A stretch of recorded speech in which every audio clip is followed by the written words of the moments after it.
성경 봉독입니다. 다 같이 일어나셔서 레위기 26장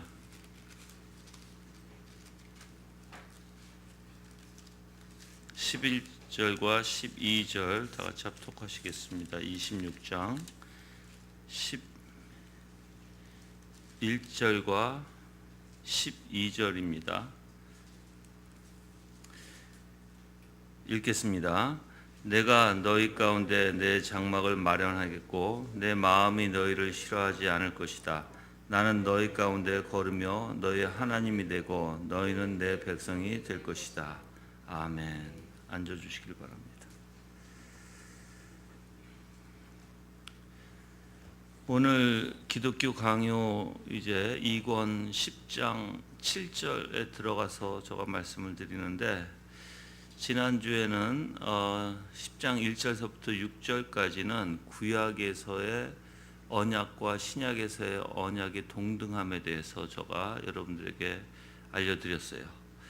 이제 오늘은 이 구약에서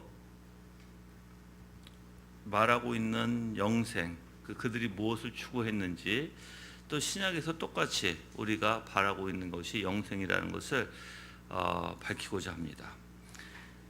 그래서 7절의 말씀에 보시면 이제 조상들에게도 있었던 말씀과 영생 이렇게 돼 있죠. 그래서 구약의 조상들도 이 말씀을 통한, 말씀으로 인한 영생에 마음을 두고 있었다는 것을 여러분이 오늘 배우게 될 것입니다. 그래서 영적인 언약이 족장들에게도 공통적으로 있었고요. 그래서 하나님의 말씀은 어떻게 보면 생명력이 있습니다. 그래서 하나님께서 이미 거기에 참여하도록, 그 말씀에 참여하도록 허락하신 하나님의 백성들에게 그 영혼을 소생시키는 놀라운 능력을 발휘하시는 거예요. 그래서 우리가 베드로 전서 1장 23절에 보면 너희가 거듭난 것은 썩지 않을 씨로 된 것이요 썩지 아니할 씨로 된 것이니 살아있고 항상 있는 하나님의 말씀으로 되었느니라 라고 얘기하죠. 그래서 또한 25절에 보면, 베드로전서 1장 25절에 보면 오직 주의 말씀은 세세토록 있도다 하였으니 너희에게 전한 복음이 곧 말씀이라 라고 얘기하고, 구약에서도 이사야서 40장 8절의 말씀 보면 풀은 마르고 꽃은 시드나 우리 하나님의 말씀은 영원히 서리라 이렇게 돼 있어요.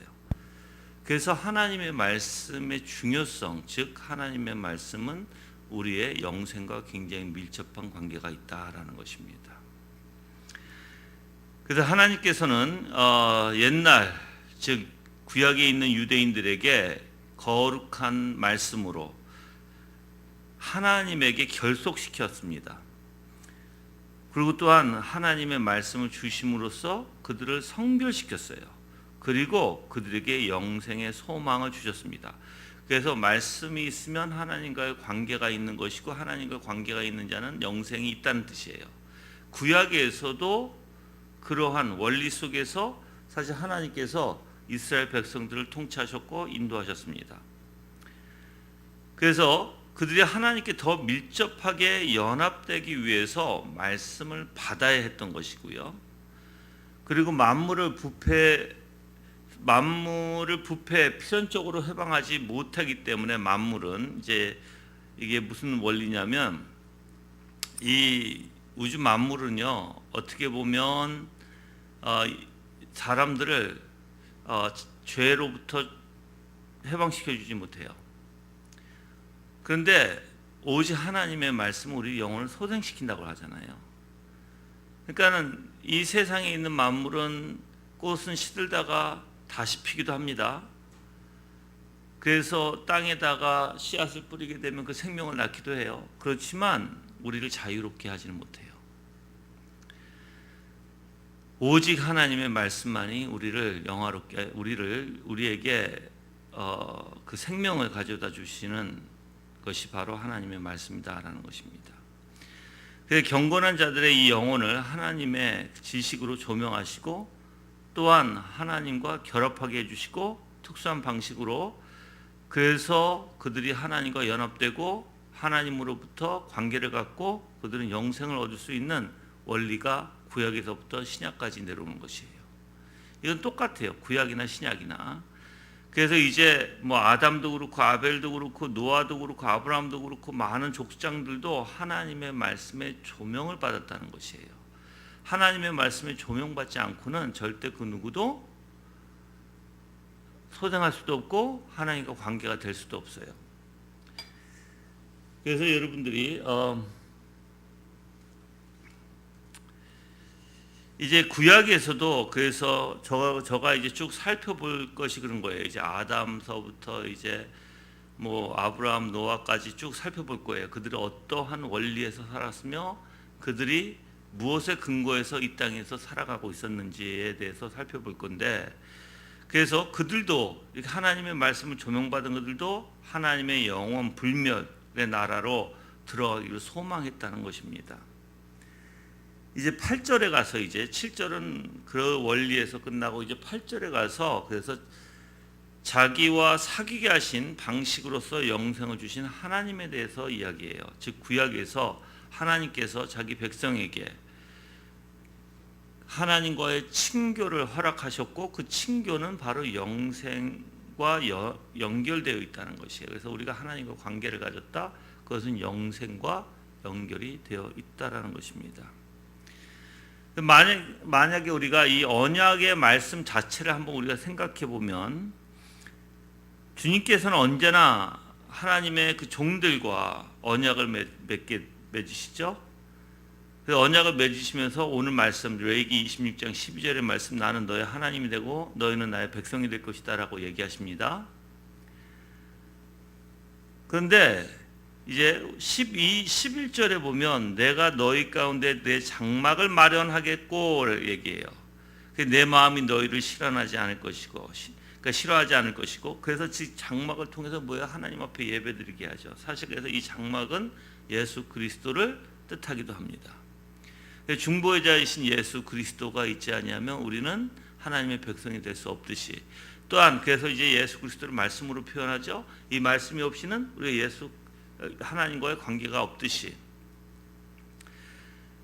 그래서 이렇게 생명과 구원 그리고 축복 전체가 말씀 가운데 포함이 되어 있는 것입니다. 그래서 시편 144편 15절에 다윗은 여호와를 자기 하나님으로 삼는 백성은 복이 있도다라고 얘기하는 것이에요. 그럼 이 복은 어디에 두고 있어요? 지금 이 땅의 물질의 것, 이 땅의 것에 복을 두고 있나요? 아니에요. 하나님과 그의 관계에 두고 있고 바로 영생을 얻는 것에 복이라고 표현하는 것입니다. 그래서 이 땅의 행복을 위한 것이 아니라 하나님께서 자기 백성으로 택한 자들을 죽음으로부터 건져주시는 것이 복이고, 영원한 자비 가운데 영원토록 보호하시고 영생을 주시는 게 바로 복이라는 것이에요. 선지자들도 그렇게 말했습니다. 하박국서 1장 12절에 주께서는 만세 전부터 계시지 아니하시나이까 우리가 사망에 이르지 아니하리다라고 얘기해요. 그게 복이에요. 사망에 이르지 아니한. 그럼 구약 사람들도 이 땅에 소망을 두고 이 땅에 행복을 추구하는 것이 아니라 바로 영생을 추구했다는 것이 결론이 나겠죠. 그렇죠? 뿐만 아니라 이사야서 33장 22절에서는 여호와는 우리의 재판장이시요 율법을 세우신 자요 우리의 왕이시니 우리를 구원하실 것이라 라고 얘기했어요. 여기서도 이 구원하실 것이라는 것은 바로 죽음으로부터 구원하신다는 것입니다. 신명기 33장 29절에서도 오 이스라엘이여 너는 행복자로다 너는 여호와의 구원을 얻을 백성이로다 라고 얘기합니다.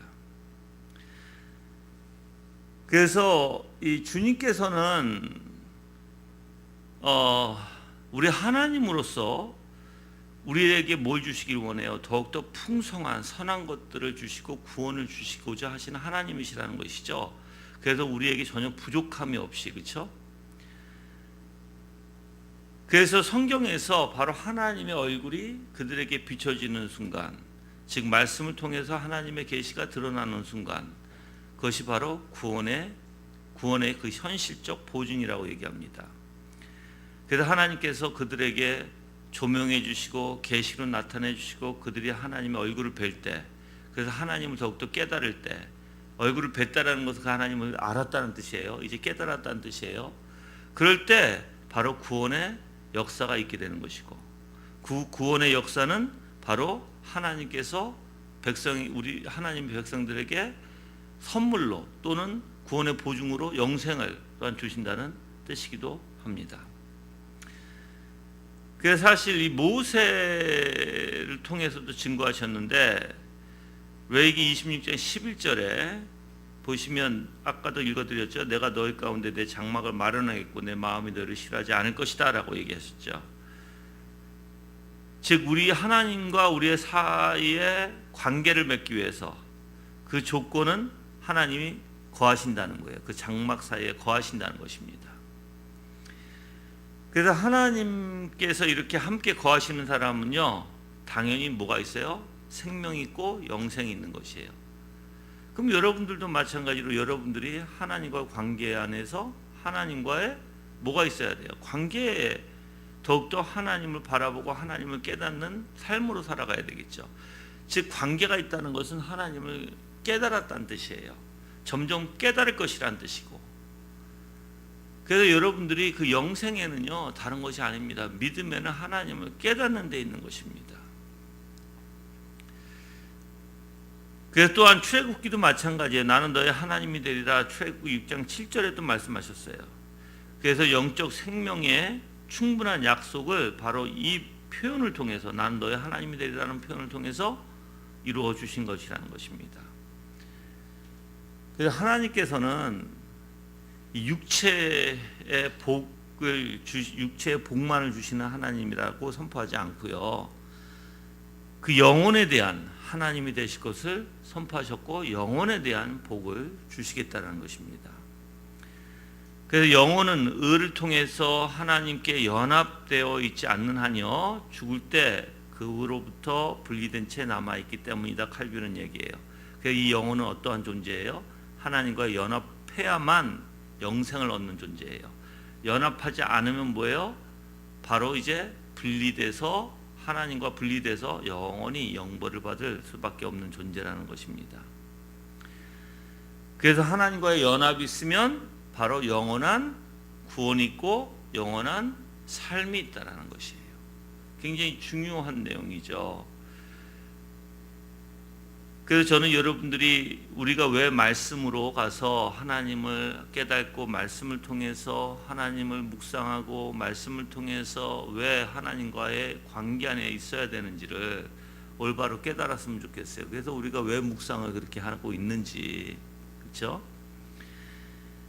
이제 9절에 들어가서는 죽음보다 강한 하나님의 인애라는 내용입니다. 즉 구약에 있어서도 하나님의 인애는 죽음보다 강하였다라고 칼빈의 그 타이틀이 그래요. 이 9절의 타이틀이. 그래서 하나님은 자신이 그들의 하나님이시라고 증거하셨을 뿐만 아니라 항상 그들의 하나님이 되실 것을 약속하셨습니다. 그래서 이렇게 하신 것은 그들의 소망이 현세 축복으로 만족하지 않고요, 영원까지 연장할 수 있도록 하기 위함이다라고 칼빈은 얘기해요. 그래서 이 신자들은 하나님께서 절대로 그들을 버리지 아니하실 것을 생각하고요, 지금 아무리 불행이 있을지라도 미래에 사실 위로가 되는 말씀이 하나님과 하나님과 관계 안에서 우리를 절대 버리지 아니하시겠다. 지금 내가 아무리 힘들지라도 하나님께서 영생을 약속해 주신 것 때문에 절대 버리지 않겠다. 그래서 지금 칼빈은 어디로 여러분들이 인도하냐면, 자 보세요. 내가 이 땅에 아무리 지치고 힘든 일이 있어요? 하나님께 내가 버리지 않아요? 무슨 뜻이에요? 지금 내가 이 땅에 너에게 복을 줄 거야. 너에게 평안을 줄 거고 이 땅에서 너희가 아무런 문제가 없이 살아갈 거야. 그렇게 얘기하지 않으셨어요. 즉 하나님은 내가 이 땅에서부터 하나님과의 관계에 하나님은 영원히 나를 버리지 아니하실 거야. 그래서 나를 영원한 복락 가운데 데려갈 거라는 거예요. 그게 바로 영생이죠. 그래서 구약에서는 이 말씀을 통해서 하나님과 관계를 가지고 그 관계 안에서 영생이라는 복락을 바라봤다라는 거예요. 신약에서도 예수 그리스도 오실 메시아를 통해서 어떻게 해요? 바로 영생이라는 것을 바라봐야 된다는 거예요. 그럼 구약이라는 것은 중보자 되시는 바로 성전, 이제 비유로 들어서 그렇죠? 또는 말씀, 그렇죠? 그렇지만 또는 제사, 그렇죠? 그걸 통해서 예수 그리스도의 그 중보 사역을 또 생각하게 했고, 그걸 믿게 했고, 이 신약에서는 오신 메시아, 바로 십자가의 대속을 통해서 우리의 죄를 사해 주시고, 또한 이 땅에서 다시 오실 메시아를 통해서 우리에게 소망을 주신 것이라는 거예요. 그러면 이제 우리가 살아가야 할, 그리고 또한 살아가면서 뭐에 어디에 초점을 둬야 되느냐? 구약 사람들도 영생에 초점을 뒀듯이 신약에서도 우리가 영생에 초점을 두고 하나님께서 영원히 우리를 버리지 아니하시고 영생 가운데, 그 복락 가운데 우리를 분명히 데리고 가시겠다라는 것입니다. 여러분들은 그걸 믿으셔야 되고, 또 그 믿음으로써 어떻게 하셔야 돼요? 여러분들은 그 신앙 안에서 살아가야 돼요. 그래서 어떻게 보면 여러분의 신앙이, 믿음이 바로 이 영생에 있는지 한번 살펴봐야 된다는 거예요. 믿음이. 안 그러면 내가 지금 교회 생활을 하면서 내가 교회는 왔다 갔다 다니지만 내가 과연 영생의 소망이 있는지 그것조차도 모르고 그냥 무지 가운데 다니면 안 된다는 거예요. 모든 믿음은요, 그 영생의 소망을 갖고 있다는 거예요. 그 영생의 소망은요, 내가 천국에서 영원히 살 거다 이게 아니라 예수 그리스도와 함께 사는 것이고, 예수 그리스도를 닮는 것이고, 예수 그리스도로 모든 것이 채워지고 모든 것이 만족히 되어지는 거예요. 그게 영생이에요, 여러분들. 그래서 하나님과 같이 사는 삶, 하나님 없이는 그곳은 없는 곳이에요, 여러분들.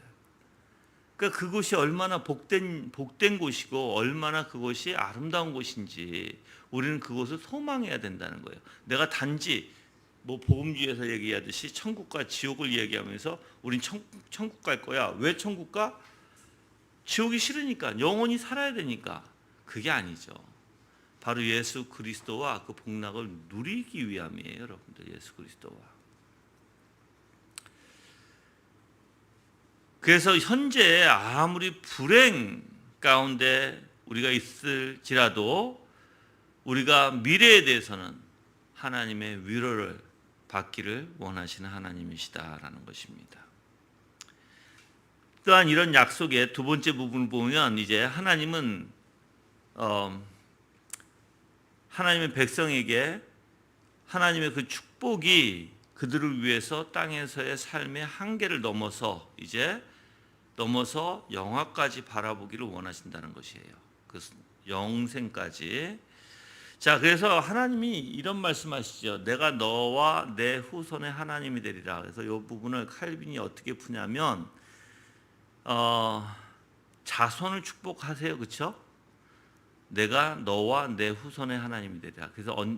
그래서 출애굽에서는 우리가 출애굽 20장 6절에서는 천대까지 은혜를 베풀리라 얘기하죠. 근데 이 말씀의 의미가 여러분들 어떤 의미냐면, 칼빈은요, 하나님이 내가 죽을지라도 영생 속에서 나에게 복락을 주시잖아요, 그렇죠? 그 복락이 내 자손 천대까지도 그 복락이 미친다는 거예요. 그러니까 내가 죽은 것이 아니라 산 것이고, 살아있는 내 몸은 죽었을지라도 영생 가운데 있을 때 하나님과의 나의 관계에서 그 복락이 이루어질 때 우리의 자식에게도 그 복락이 미친다는 거예요. 내가 죽어서 없어지고 하나님과 나의 관계가 끝나서도 하나님이 자녀들에게 천대까지 은혜를 베풀어 주신다는 뜻이 아니라, 내가 살아있기에, 그래서 아브라함의 하나님, 이삭의 하나님, 또 야곱의 하나님이라고 얘기하잖아요. 살아계신 하나님이라는 뜻이잖아요, 그렇죠? 그렇게 죽은 자를 지금 육신으로 죽었지만 그들의 살아있는 뜻이 부르시는 하나님이시잖아요, 그렇죠? 그들과, 즉 육신은 죽었지만 하나님의 영생 가운데 우리 복락 가운데 하나님과의 관계를 누리는 자들에게는 바로 그 복락을 통해서 우리의 자손 후대 천대까지 하나님께서 그 은혜를 베풀어 주신다는 것이에요. 그러면 여러분이 생각해 보세요. 하나님과의 나의 관계는요, 이 땅에서 시작돼서 영원이에요, 영원. 영원은 하나님과의 관계, 나의 관계를 이루시기 때문에 하나님께서 우리 자녀들에게 천대까지 복락을 주시는 거예요. 천대는 끝이 없이 주신다는 것입니다. 그 은혜가. 그래서 사실 이 칼빈은 이렇게 얘기해요. 사람은 그들이 잘 대해주고 싶은 친구를 향해 그들의 의무를 이행할 기회가 그의 죽음으로 인해 끊기게 되지만 그 애정을 그 자녀들에게 옮기지만, 그러니까 죽었어요. 그러면 애정을 누구한테 옮겨요? 그 자녀들에게, 그렇죠? 그래서 내가 널 보살펴줄게라고 얘기하잖아요, 그렇죠?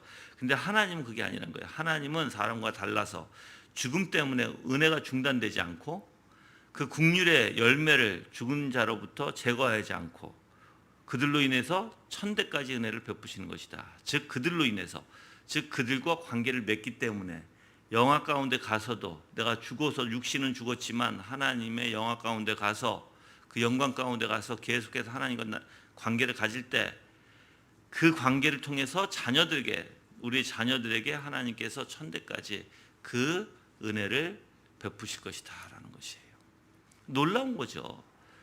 그래서 하나님께서 우리 자녀가 잘 되고 못 되고가 아니라 하나님과 나의 관계 때문에 하나님께서 약속하셨기에 내가 절대 너를 버리지 않겠다라는 거예요. 영원히 그 관계를, 그 언약을 하나님께서는 지키신다는 것입니다.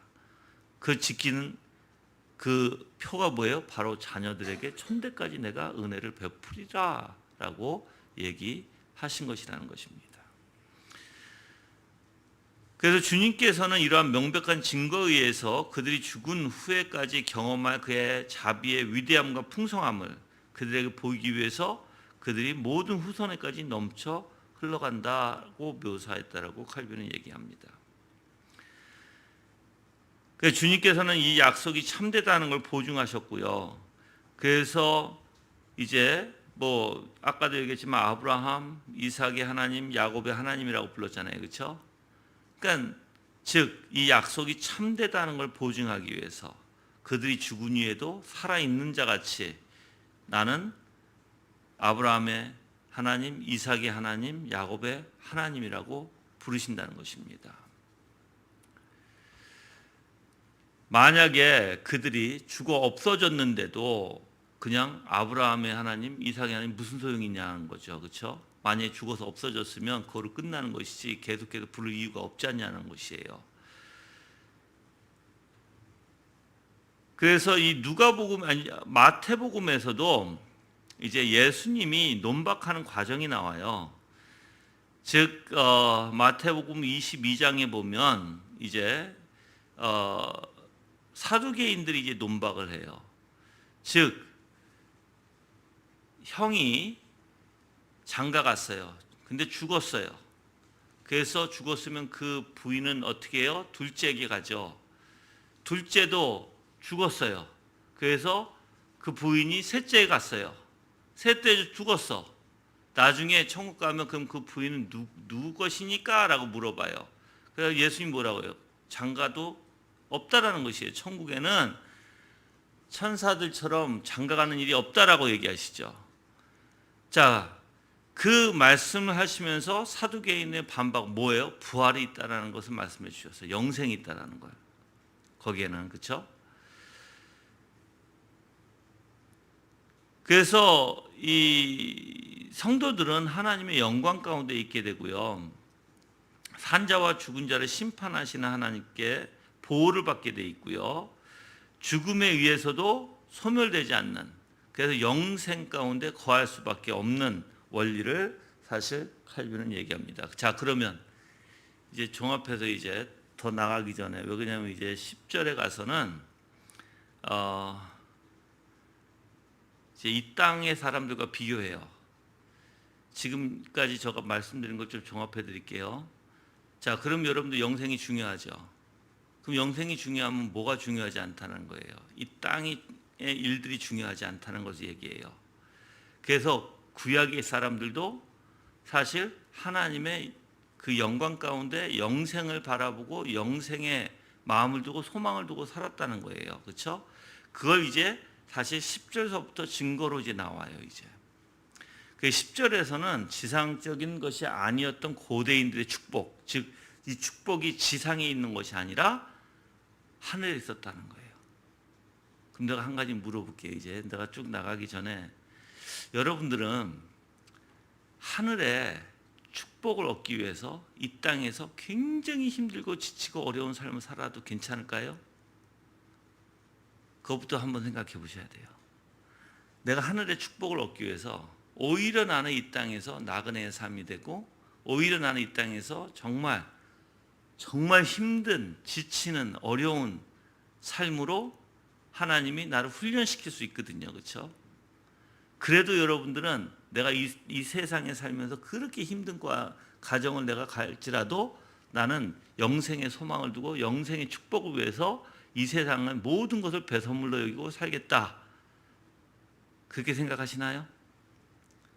아니면 이 세상의 복을, 그러니까 하나님의 복, 하나님께서 우리에게 복 주신다는 것을 자꾸만 이 세상의 복과 같이 연결시켜서, 칼빈은 절대 지금 그렇게 얘기하지 않아요.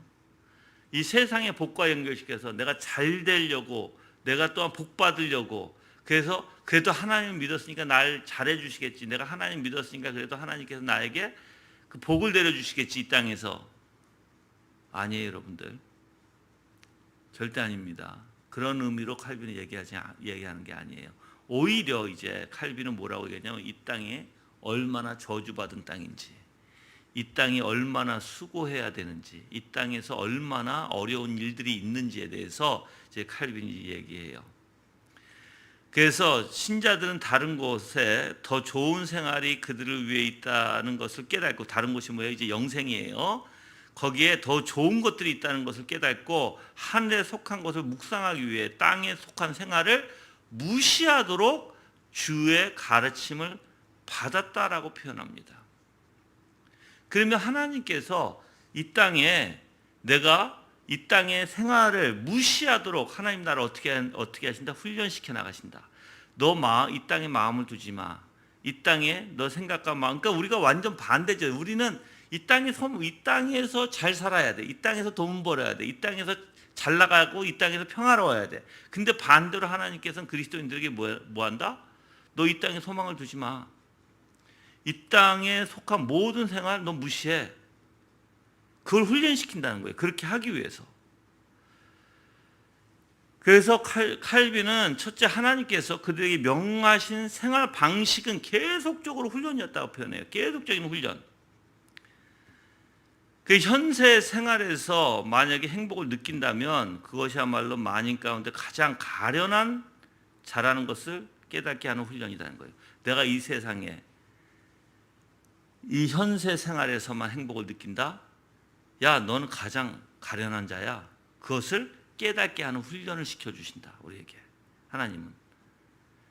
근데 여러분들 이런 설교를 아마 들어보지 못했을 것 같아요. 왜 그러냐면 여러분들은 아브라함이 부자였잖아요.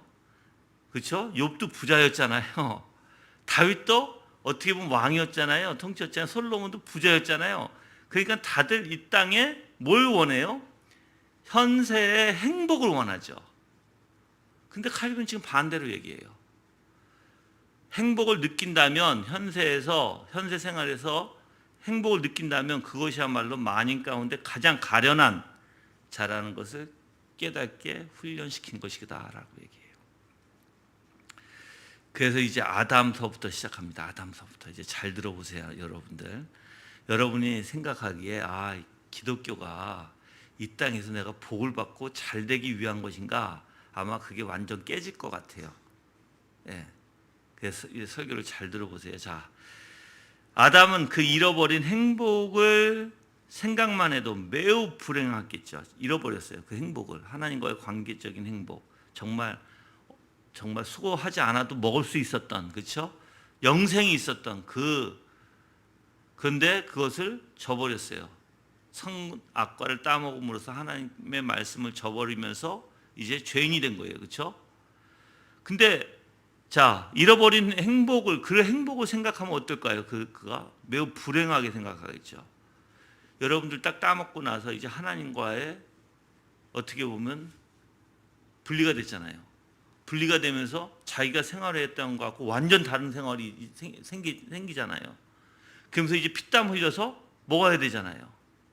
그러니까 이 아담이 자꾸만 과거에 하나님과 같이 누렸던 삶을 생각하면 어떨까요?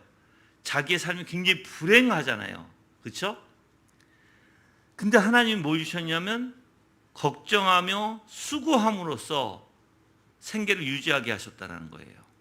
자, 여러분들 자꾸만 과거 생각하면 너무 힘들어. 근데 걱정하고 수고하고 고통 가운데 있게 하셔서 그 삶을 연장시켜 나가셨다는 거예요. 그 삶을. 그래서 하나님의 저주로 인한 육체적 노동이 마음에 슬프게 된 것이 충분치 않는 듯이 그에게 남아 있었던 위로 속에서 극심한 슬픔을 참고 견뎠다라고 표현합니다.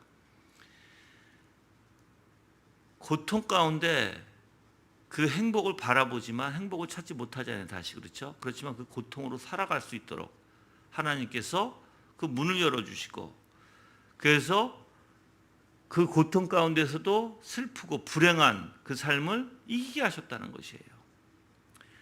자, 이제 또 아담이 얼마나 슬픈 일이 있는지 아들을 낳았어요. 가인과 아벨을. 근데 형이 아들을 죽여버렸네. 무참하게. 여러분들 그런 생각 해보셨어요? 아담이 얼마나 힘들었는지? 그래서 아담은 당연히 살아남은 아들만 보기만 해도 어떻게 해요? 슬픔에 차겠죠 또. 왜? 그 아들을 죽여버렸으니까, 둘째 아들. 그럼 큰 아들을 보면 볼수록 어떻게 될까요? 슬픔에 잠길 수밖에 없다는 거예요. 슬픔에. 그리고 몹시, 칼빈은 이렇게 얘기해요. 아담은 당연히 살아남은 아들을 보기만 해도 몹시 싫었고 소름 끼쳤을 것이다 라고 얘기해요. 아벨은 한창의 나이에 잔인무도하게 살해되었고 인간의 재앙의 한 예가 되었습니다. 그렇죠? 뿐만 아니라, 그러니까 아담이 어떤 생활을 했던 거예요? 고통의 나날의 고통을 겪으면서 하나님과 자기의 관계를 생각하면, 잃어버린 관계를 생각하면 너무나 슬프고 비참하지만 또 자기가 걱정 가운데, 고통 가운데, 열심히 수고 가운데 살아가야 돼요. 그런데 거기에 자식을 낳는데 자식들이, 큰아들이 작은아들을 죽였어요. 그 고통 가운데 또 살아갔어야 돼. 아담은. 이제 노아를 얘기해 볼게요.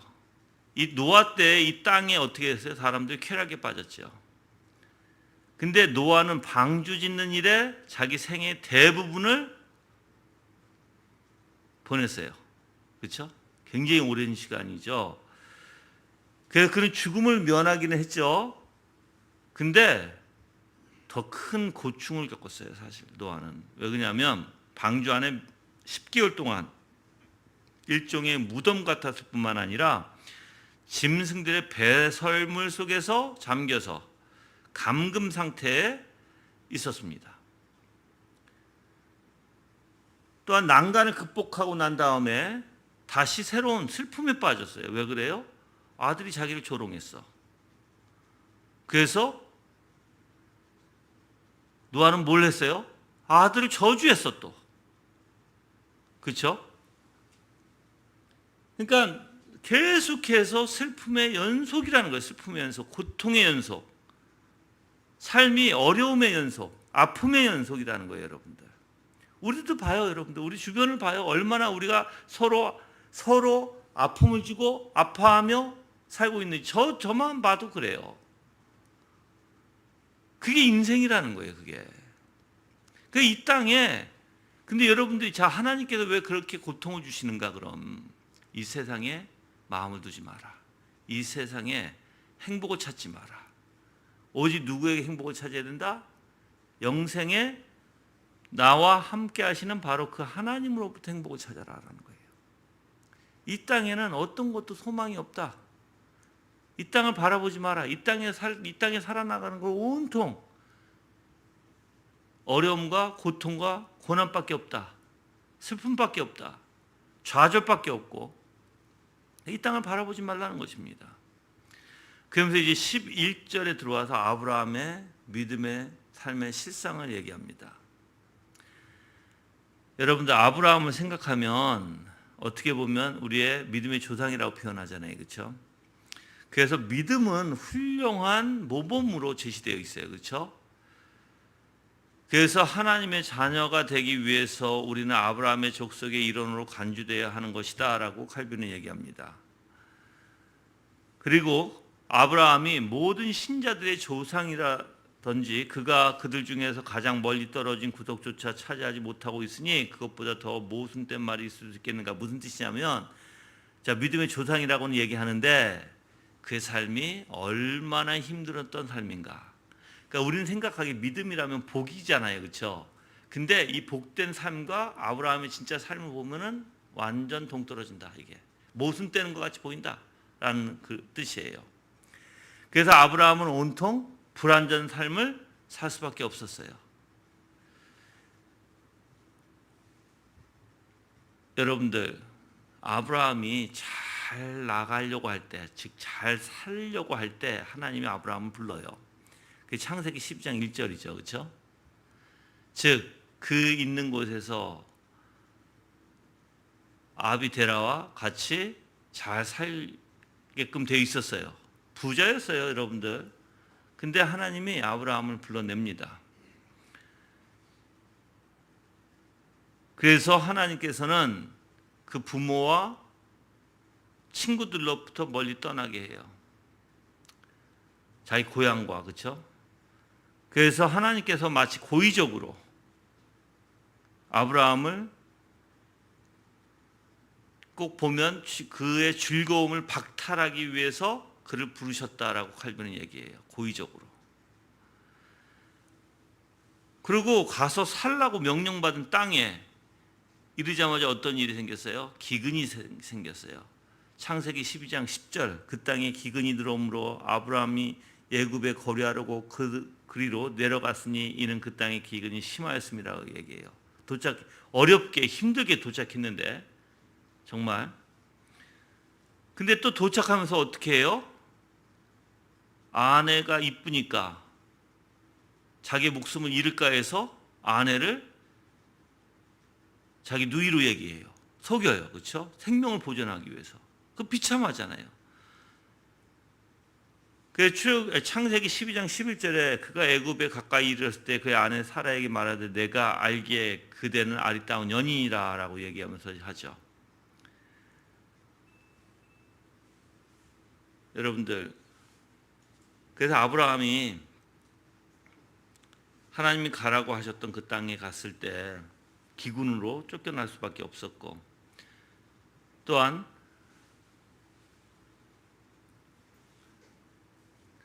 자주 옮겨 다녔어야 돼요. 여기저기. 뿐만 아니라 이제 두 번째 이제 아비멜렉이 이제 또 보면 또 일이 또 생겨요. 아비멜렉이에요. 이제 아비멜렉이 그 여인을 보고 이제 아리따우니까 또 취하려고 해요. 하나님이 이제 꿈속에 또 나타나시죠. 그러니까 지금 어떻게 보면 이 아브라함은 기근이 있을 때보다 내려갔을 때, 피해 갔을 때, 여기저기 다닐 때 이런 비참한 꼴을 당했어야 돼요. 자기가. 그 누이라고 해야 됐어요. 그 여기저기 또 돌아다니면서 계속해서 종들의 또 다툼이 있었어요. 거기다가 이제 누구까지 다투게 돼요. 롯과 조카의 롯과 이제 그 종들이 계속 다투니까 할 수 없이 롯을 보내게 돼요. 그러니까는 이별의 슬픔을 겪어야 했다는 것이죠. 그래서 틀림없이 그는 자신의 갈비뼈 하나를 절단하는 것 같이 이런 이별을 견뎌야 했을 것이다 라고 얘기합니다. 왜냐하면 롯을 꼭 자기 정말 친동생같이 자기 피부치같이 데리고 다녔었거든요. 아무리 어려운 일이 있어도. 뿐만 아니라 이제 소돔과 고모라 쪽에 가서 어떻게 해요? 롯이 잡혀가잖아요. 그때 아브라함은 어떻게 해요? 그 소식을 듣고 이제 또 달려가서 이제 포로로 잡혔던 그들을 구해내요. 뿐만 아니에요. 우물을 파면 매번 우물을 파는 것을 이제 야만인들, 여기서 야만이라고 얘기해요. 아비멜렉인데 그들이 우물을 트지 못하도록 그런 싸움이 있었어요. 매번. 그냥 고통 가운데 있죠. 그래서 창세기 21장 25절서부터 31절 저 간단히 읽어드릴게요. 아비멜렉의 종들이 아브라함의 우물을 빼앗은 일에 관하여 아브라함이 아비멜렉을 책망하며 아비멜렉이 이르되 누가 그리하였는지 내가 알지 못하노라. 너도 내게 알리지 아니하였고 나도 듣지 못하였으니 오늘에야 들었노라. 아브라함이 양과 소를 가져다가 아비멜렉에게 주고 두 사람이 서서 서로 언약을 세우니라. 아브라함이 7 암양 새끼를 따로 놓으니 아비멜렉이 아브라함에게 이르되 이 7 암양 새끼를 따로 놓으면 어쩌미냐. 아브라함이 이르되 너는 내 손에서 이 암양 새끼 7을 받아 내가 이 우물 판 증거를 삼으라. 두 사람이 거기 서로 맹세하였으므로 그곳에 부엘 세바라 이름하였더라. 그러니까 다니는 곳마다 싸움이 있었고 다니는 곳마다 다툼이 있었고 다니는 곳마다 우물을 파면 또 그들이 취해가 버리고 그런 일이 있었어요. 그러니까 항상 뭐예요? 고통의 싸움의 다툼의 연장선이었다는 것이에요. 거기다가 아들이 없었어요. 나이는 들었는데 아들이 없어서 무자였죠. 가장 슬프고 고통스러운 일이었습니다. 그래서 이제 상속자를 누구로 삼으려고 했어요? 다메섹 사람 엘리에셀을 삼으려고 했어요. 자기 종, 그렇죠? 근데 하나님이 약속을 주셨고 그 약속을 참지 못해서 누굴 낳았어요? 이스마엘을 낳았어요. 이스마엘 낳아도 어떻게 했어요? 이제 하갈이 오만하게, 그러니까는 이거죠. 사라가 당신 때문에 당신이 저 여자에게 오만함을 부채질 해주니까 저 여자가 기고만장해서 그런 거 아니야 하고 이제 다툼이 나는 거예요, 여러분들. 이게 그냥 있는 일이 아니죠. 우리가 알다시피 우리 삶 속에서 이런 일이 꾸준히 있어 왔을 것이고, 그렇죠? 사라는 이제 그걸 보다 못해서 터진 거고, 그래서 이제 어떻게 해야 돼요? 그들을 내보내야 됐었어요. 근데 물론 이제 이삭이 결국 낳죠. 근데 이제 이삭이 낳고 이스마엘이 이제 자꾸만 이삭을 괴롭힌다라는 그러한 생각에 이제 내쫓게 돼요. 그래서 여러분들 그것 또한 얼마나 고통이에요. 가정에. 거기다가 이제 나중에 이삭이 나이 들어서 어느 정도 또 이삭을 바치라고 얘기해요. 직접 아비가 아들을 죽이라는 거죠. 그래서 여러분들이 생각해 보면 이러한 일들이 아브라함의 인생에 계속해서 반복적이었다는 것이에요. 그래서 우리가 생각하기에 그가 편안한 삶만 살지 않았다. 항상 어렵고 지친 삶. 근데 하나님이 왜 그렇게 어렵고 지친 삶을 주셨느냐라는 거예요. 이 땅에 그 행복을 이 땅에 그 두지 말고 하늘에 소망을 두고 살게끔. 그래서 여러분들이 아브라함뿐만 아니라 아까도 얘기했지만 노아, 아담 그들의 삶을 보면 다 고통스러운 삶. 그래서 우리가 성경을 읽을 때 여러분들 정말 그들이 즐겁고 해피한 그런 삶이 없어요, 여러분들. 다 힘든 삶만 살아. 근데 그게 그리스도인들의 삶이에요. 하나님께서 그렇게 시달리게, 일평생 시달리게 한다는 거예요. 일평생 시달리게. 그래서 이 땅에 소망을 두지 못하게 하신다는 것입니다. 자, 이제 여러분들은 어떨까요? 물론 이제 이삭과 야곱에 대해서도 얘기할 거예요. 근데 여러분들 한번 좀 생각해 보셔야 될 것 같아. 여러분들은 일평생 내가 이 땅에 시달림을 당하면서 이 땅에 소망을 두지 않게끔 하나님이 하실지라도 내가 어렵고 지치고 힘든 생애를 살아갈지라도 내가 오직 하늘에 소망을 두고 하나님과의 관계에 소망을 두고 오직 주님만 바라보고 살아가실 건가요? 진짜 내가 보면 이 땅에 여러분들 정말 힘들어요. 이 땅에 살아가는 것 자체가 힘든 거예요. 계속해서 고통의 연속이에요, 여러분들. 다툼과 고통과 사람과 사람의 그 사이에서는 항상 좋을 수는 없어요. 항상 문제가 있고 항상 문제 속에서 어려움을 닥치게 되고 어려움 닥침 속에서 괴롭게 되고 힘들게 되고, 그러면 하나님이 왜 그렇게 하실까? 저는 여러분들이 빨리 그걸 깨달았으면 이 땅에 소망을 두지 마세요. 자꾸만 내가 이 땅에 뭘 하면서 내가 이 땅에서 행복을 누리고 이 땅에서 복 받으려고 하지 마시고, 복은 하늘에 있다는 거예요. 복은 영생에. 복은 하나님께 있으니까 여러분들이 부단히 하나님을 의지하고 하나님만 바라고 이 세상에 마음을 두지 않는 그리스도인이 되기를 바랍니다. 그렇게 배우시기를 바라요. 또 그렇게 배우시려면 여러분들이 얼마나 많이 깨져야 되고 얼마나 많은 것을 잃어야 되고 얼마나 많은 것을 고통이 있어야 되고 얼마나 많은 다툼이 있어야 되고, 그래서 이 세상에 사람도 의지하지 않고 그 어떤 것도 의지하지 않고 오직 하나님만 의지할 수 있도록.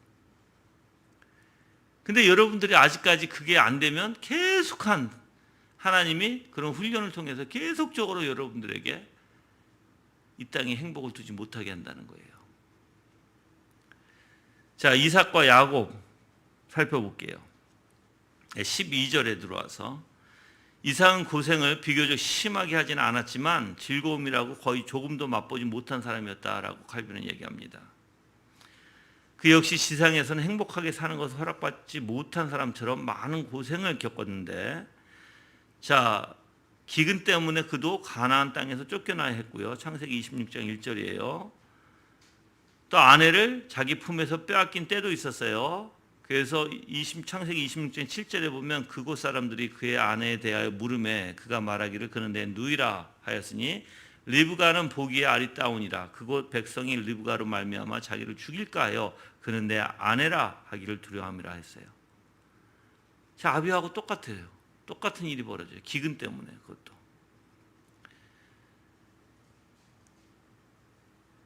또한 이웃들은 계속해서 갖가지 방법으로 그를 괴롭혔는데 운물 때문에 또한 그는 수없이 싸웠어요. 그게 창세기 26장 12절 이하에 나와요. 이삭이 그 땅에 농사하여 그 해에 100배나 얻었고 여호와께서 복을 주심으로 그 사람이 창대하여 왕성하여 마침내 거부가 되어 양과 소와 떼를 이루고 종이 심이 많음으로 블레셋 사람이 그를 시기하여 그 아버지 아브라함 때 그 아버지의 종들이 판 모든 우물을 막고 흙으로 메었더라 라고 얘기합니다. 뿐만 아니죠. 이제 여러분들 그런 다툼 속의 시기뿐만 아니라 집에 이제 며느리 때문에 크게 속을 상해요. 창세기 26장에 보면 34절과 35절에 에서가 40세 헷 족속 부엘리의 딸 유딕과 헷 족속 에론의 딸 바스맛을 아내로 맞이했더니 그들이 이삭과 리브가의 마음에 근심이 되었더라 라고 얘기해요. 뿐만 아니에요. 에서와 야곱의 다툼이 있었죠. 그래서 창세기 27장 41절에 그가 아버지가 야곱에게 축복한 그 축복으로 말미암아 에서가 야곱을 미워하여 심중에 이르기를 아버지를 곡할 때까지 갖고 왔은즉 내가 내 아우 야곱을 죽이리라. 에서가 그렇게 마음먹어요. 그러니까 그러한 시기 질투와 싸움과 그런 가운데 부모가 그 자식을 봤을 때 얼마나 한심하며 얼마나 마음이 아팠으며 또한 자기의 운물들을 다 메꿔줬을 때 또한 거기에 시비가 있었고 거기에 대한 고통이 있었고, 그러니까 며느리로 인해서 계속해서 고통은 계속 있는 거예요. 여러분들 잘 아실 거잖아요. 며느리를 미워하고 시기하면 어떻게 돼요? 계속 고난이에요. 고난. 여러분들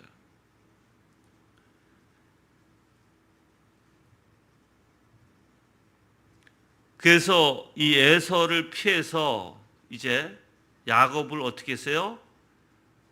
보내야 했어요. 누구에게? 자기 삼촌에게. 그럼 야곱을 이제 얘기하면 야곱은 그 도망 나왔어요. 형의 뭐 협박 때문에 죽을까 해서. 그게 이제 창세기 27장에 나와요. 그래서 야곱은 부모와 고향 땅을 떠나고 도망 나왔고, 그래서 추방의 괴로움을 당했을 뿐만 아니라 삼촌 라반에게서도 친절하고 따뜻한 영접을 받지 못했죠. 계속해서 일을 해야 돼요. 그 라헬을 사랑한 대가로 7년을 일했는데 또 속였어요. 삼촌이. 그렇죠? 그래서 또 7년 또 일해요. 14년이에요.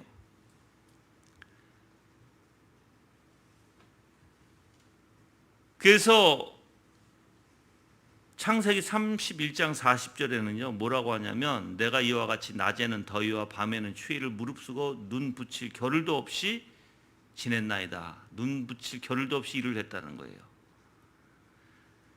그래서 그 고생 20년 동안, 그랬던 창세기 31장 41절에 이렇게 얘기해요. 내가 외삼촌의 집에 있는 이 20년 동안 외삼촌의 두 딸을 위하여 14년, 외삼촌의 양떼를 위해서 6년 외삼촌에게 봉사했다라고 얘기합니다.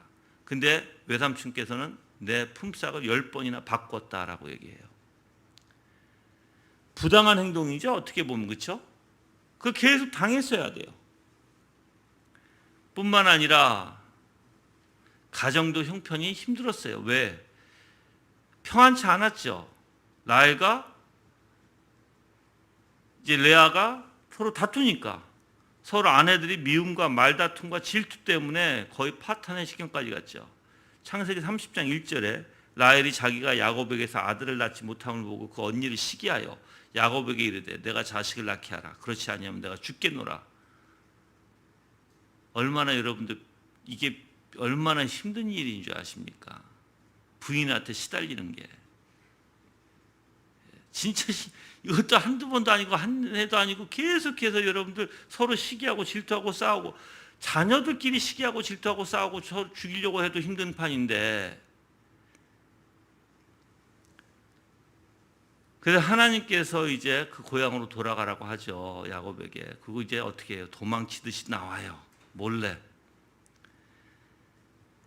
그래서 그 장인에게 붙들려요 또. 그래서 온갖 욕설, 능욕을 당합니다.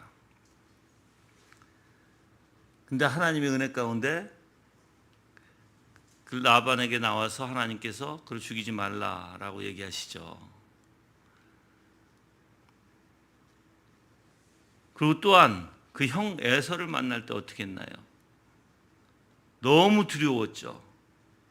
자기를 잔인하게 죽일까 해서 원수 만난 것처럼 너무 두려워해서 그 공포에 사로잡혔습니다.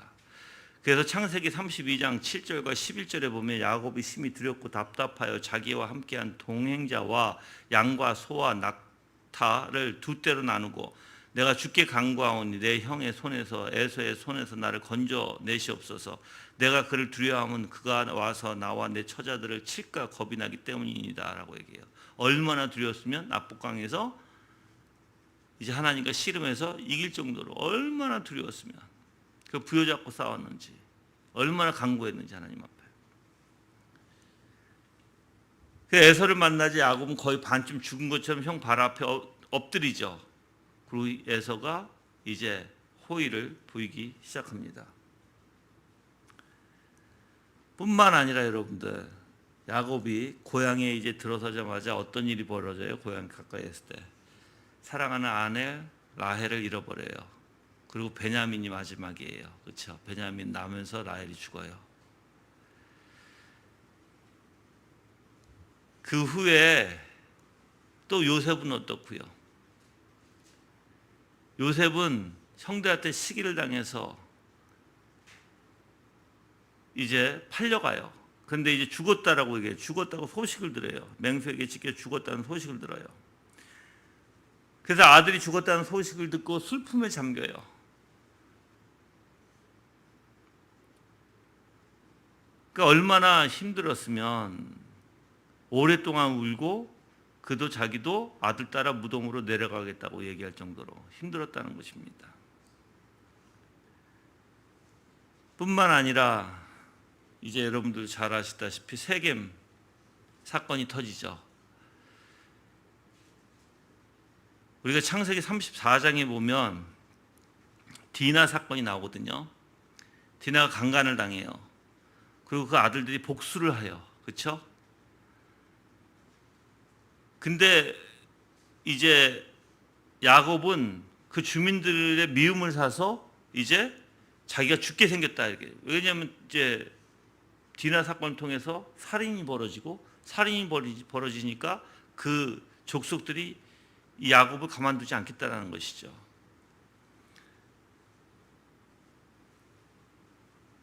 그런 일 때문에 야곱은 근심과 비애와 미움을 당했고, 또한 맏아들 루벤이 어떤 일을 했어요. 천하에 정말 짓지 못할 죄죠. 즉 창세기 35장 22절에 이스라엘이 그 땅에 거주할 때 루벤이 가서 그 아버지의 첫 빌하와 동침합니다. 나는 내가 생각할 때 야곱이 어떻게 살았을까 싶어요. 야곱의 인생은요 정말 고통과 고난과 연속이에요. 이게 연속, 계속적으로.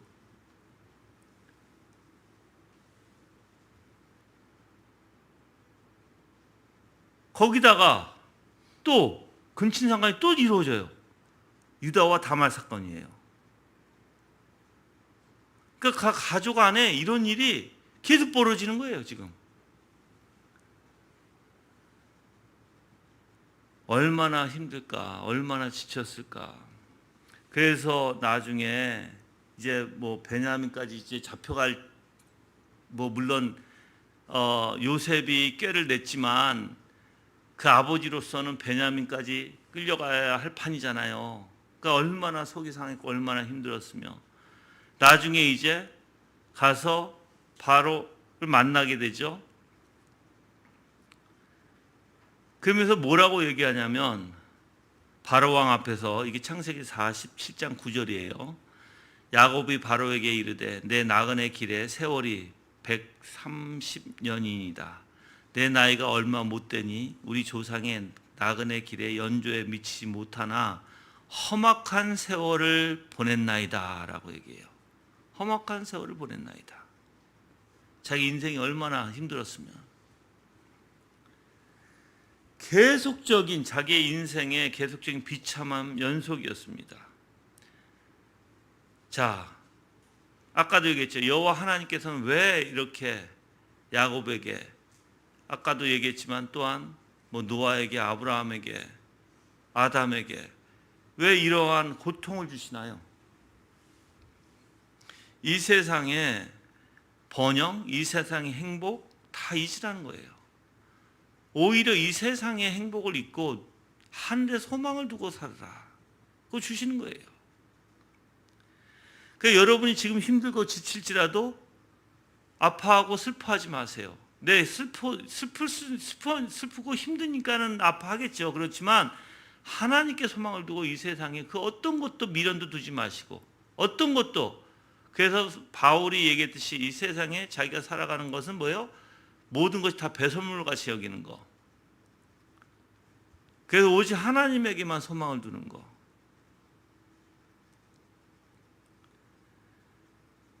그 야곱은 이제 하나님의 호의를 어떻게 보면 너무나 힘들다고 표현하는 거예요. 너무나 힘들다. 그 진실되게 고백한 것입니다. 그 구약의 족장들도 이제 13절에 이제 들어가서 보면 영생을 구한 족장들이라고 나오는데, 이 족장들이 이 세상에 마음을 두지 않고 살아감을 얘기해요. 그래서 거룩한 족장들이 틀림없이 그러할 것이지만 하나님의 손으로부터 어떤 복된 생을 구했다면 그것은 땅에 속한 생과는 다른 축복이었을 것이다 라고 칼빈은 얘기해요. 그러니까 족장들도 살면서 믿음의 사람들이라는 거예요. 항상 거룩한 믿음의 사람들은 하늘에 소망을 두고 살지 영생에, 이 땅에 소망을 두고 살려고 하지 않는다는 것입니다. 근데 참 희한한 게, 여러분들 지금 이 세상은 내가 교회를 나오고 하나님을 믿으면 무엇인 잘 될 것 같잖아요. 그거 이 세상의 것은 아예 내려놓으세요. 이 세상에서 잘 되면 없어요. 오직 이 세상에서 하나님만 의지하고 살아가시라는 거예요. 이 세상에서 내가 잘 먹고 잘 살려고 하지도 마세요. 그것이 목적이 아니니까. 지금 칼빈은 그걸 얘기하고 있는 거예요. 그거를 구약과 신약의 똑같은 차이, 똑같은 점, 동일한 점. 구약에서도 영생을 추구했고 신약에서도 영생을 추구한, 그래서 모든 그리스도인의 삶들은 온통 고통과 너무나 수고와 어려움밖에 없었다고 하는. 그래서 사도 바울도 이것을 이야기합니다. 히브리서 한번 가볼까요? 히브리서 11장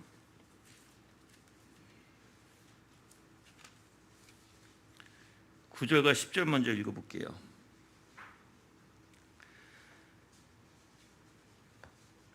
믿음으로 그는 약속의 땅에서 탁국인같이 잠시 머물렀는데 동일한 약속의 상속자들인 이삭과 야곱과 더불어 장막에서 거주하였다. 이는 그가 하나님께서 계획하시고 만드실 기초가 있는 성을 고대하고 있었기 때문이다. 이제 13절과 16절까지 읽을게요. 13절에서 이 모든 이들은 믿음을 따라 죽었으며 약속을 받지 못하였을지라도 그것들을 멀리서 바라보고 환영하였으며 땅 위에서는 외국인과 나그네의 힘을 고백하였다. 이렇게 말하는 자들은 자신들의 본향을 찾고 있었음을 나타낸다. 만일 그들이 떠나온 곳을 생각하고 있었다면 돌아갈 기회를 가졌을 것이다. 그들은 이제 더 나은 곳을 사모하고 있으니 그것은 하늘에 있다. 그러므로 하나님께서도 그들을 하나님이라고 불리시는 것을 부끄러워하지 않으셨고 그들을 위하여 한 성을 예비하셨다. 무슨 뜻이에요? 이 땅에 마음을 두지 않고 살았다는 거예요. 이 땅에 여러분들 어떠한 복락을, 행복을 추구하며 살지 않았다는 것이에요. 오직 하나님과 같이, 즉 영생에 소망을 두고 살았다는 것입니다.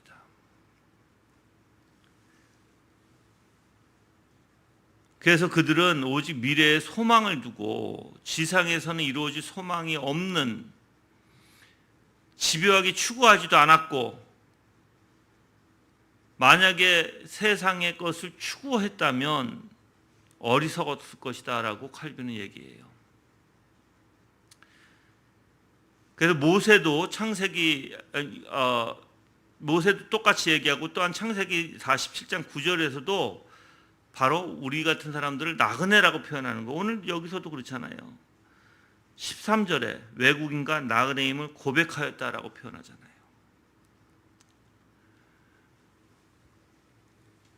그래서 우리는 이 땅에 어떠한 행복을 추구하는 것이 아니라 오직 하나님의 영광 가운데, 하나님의 아름다우신 그 영광의 그 영화 가운데 들어가서 하나님과 같이 누리기를 소망해야 되겠죠. 천국이라는 것은요, 여러분들 영생. 그래서 여러분 나 천국 갈 거야 그런 게, 내가 아까도 얘기했어요. 그런 곳이 아니라 그것은 예수 그리스도와 같이 사는 곳, 예수 그리스도를 찬양하고 경배하고 죄가 없는 곳, 슬픔이 없는 곳, 더 이상 내가 부정적으로 생각하지 않아도 되는 것, 죄와 싸울 필요가 없는 곳, 온통 예수 그리스도 가득 찬 곳이에요, 여러분들. 그것을 여러분들이 바라보고 가야 돼요. 그게 가나안 땅이라고 구약에서는 예표로 담아둔 것입니다.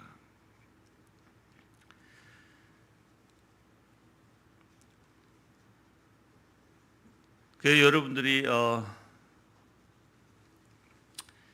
야곱도 그래서 가나안 땅에 묻히기를 갈망했고, 요셉도 또한 가나안 땅에 묻히기를. 왜 그러냐면 그들이 약속받은 건 땅이었거든요. 그렇죠? 그래서 가나안 땅에 묻힐 때 영생, 즉 자기가 가나안 땅에 묻힘으로써 하늘의 영광의 영생에 들어간다고 생각했어요. 그래서 야곱도 그랬고 요셉도 그랬고 다 어디에 묻히기를 원했어요? 하나님 맹세하신 그 땅에 묻히기를 소망했어요. 다들 묻혔잖아요. 그 표가 뭐냐면 바로 이제 가나안 땅이라는 건 뭐예요? 이제 우리가 예수 그리스도 중보자이심 똑같이 예수 그리스도의 그 중보가 아니면 우리는 가나안 땅에 갈 수도 없죠. 즉 얘기하면 영생에 들어갈 수도 없어요. 그들은 맹세해 주신 그 가나안 땅에 자기네가 묻히기를 원했고, 우린 또 지금 이 땅에서는 우리가 예수 그리스도와 같이 동행하고 예수 그리스도와 관계를 갖고 예수 그리스도를 알므로써 그 영생에 가고자 해야 된다는 것이에요. 여러분들이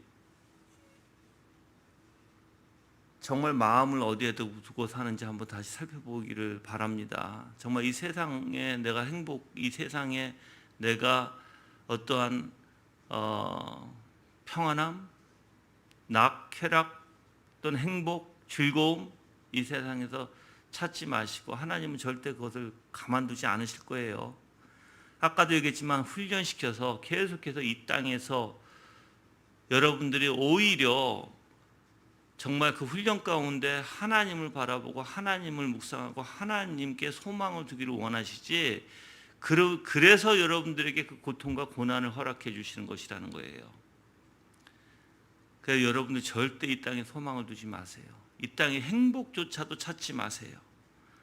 그것은 여러분들이 나그네 삶이 아니에요. 그건 여러분들. 그래서 여러분들이 오직 하나님만 바라보고 사시기를 주님의 이름으로 기도합니다. 이제 14절, 오늘 14절까지 할게요. 14절에서는 성도들의 죽음은 생명으로 들어가는 문에 대해서 얘기합니다. 그 족장들이 이 세상 생애에 있어서 일체 노력을 다하면서도 그들은 내세의 축복을 목표로 삼았다는 것은 분명하게 논증되었다는 거예요. 이 세상에 살면서 노력을 다했어요. 근데 내세의 축복을 목표로 삼았다. 이 세상 것이 아니다라는 거예요. 야곱이 더 높은 축복을 바라보지 않았다고 한다면 그 무엇 때문에 그 장자권을 탐내고 구했고 그것으로 인해 아무런 유익도 얻지 못한 채 가족으로부터 쫓겨나 적빈에 되기까지 위험에 무릅쓰겠는가라고 칼빈은 얘기해요. 그러니까 장자권은 왜 그래요? 바로 하늘의 복이거든요, 여러분들. 그래서 야곱이 하늘의 복을 얻기 위해서 이 땅에 그 어려운 것도 감수했다라는 것이에요. 그 땅에.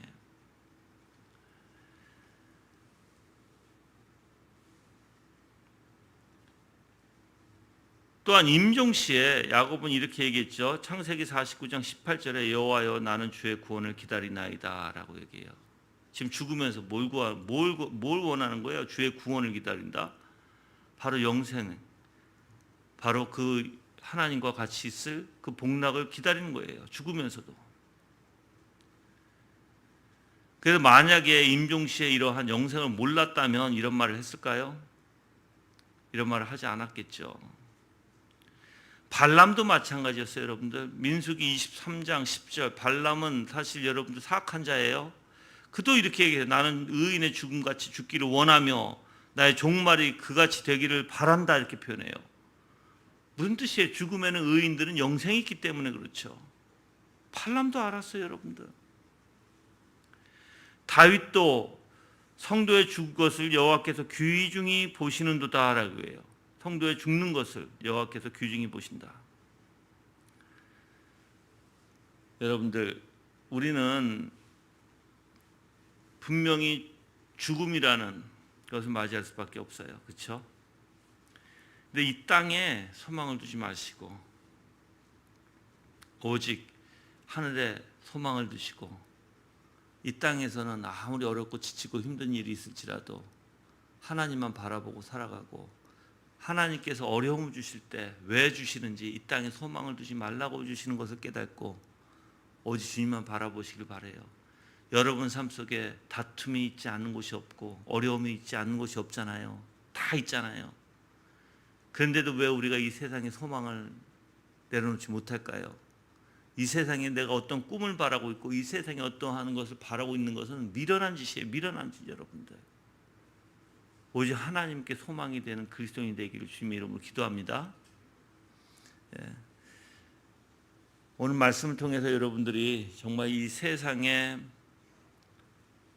행복을 두지 않고 하나님 앞에 그 하나님의 영광에 하나님의 영화로움에 소망을 두고 하나님께서 우리를 끝까지 영생에까지 보호해 주시고 우리를 놓치지 아니하신다는 것을 다시 한번 생각하시고 이 세상에서는 아무리 지치고 어려울지라도 오직 내가 어려움을 당한다, 힘듦이 있다, 그것은 이 세상에 마음을 두지 마라. 나는 나그네다. 이 세상의 모든 것을 내려놔라 라는 하나님의 뜻이 있음을 기억하시기를 바랍니다. 다 같이 합심으로 기도하시겠습니다. 주님의 은혜 가운데 정말 주님을 붙들고자 이 세상에 마음을 두지 않고 열심히 주님을 바라보는 그런 귀한 시간이 되게 해달라고 다 같이 기도하시겠습니다.